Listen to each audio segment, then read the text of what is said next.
É terrível, desde pequenininho que ele é assim, desde os... Olha, ele tinha 2 anos, aí tem a bisavó dele. Aí ele fazia assim, morder bisa, morder... Ele mordia as pernas da velha. Aí saía dando... E hoje eu ele... um dia pra ele, disse que ia perguntar pra ele, perguntou? Não. Ele falou assim, eu fazia isso? Eu era tão infantil assim, eu digo,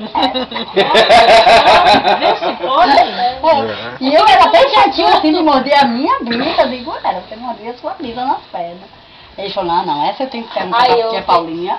Ontem a gente assistindo o filme lá, já deitado, assistindo o filme aí, ele tava no legendado, né? Aí eu, Thaís, põe no dublado. Thaís! Ele olhou pra... Tia Thaís! Será que você vai ter que usar aparelho também? A bisa aí do aparelho. E ela... Ai, como você chegou na hora de falei, Thaís, eu gritei 3 vezes.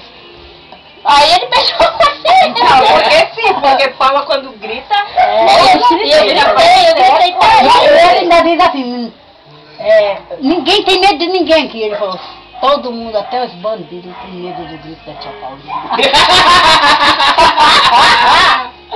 Ele é muito engraçado, tu precisa ver como é esse moleque, mas é Ele muito queria engraçado. assistir um filme na época que eu tava fazendo faxina lá, Paulinha, aquele filme lá, como é o nome daquele filme, Paulinha? Tia Paulinha, aquele filme. É Tropa de Elite. Não, não era Tropa de Elite, não. Era Era do Rush. Era do Rush.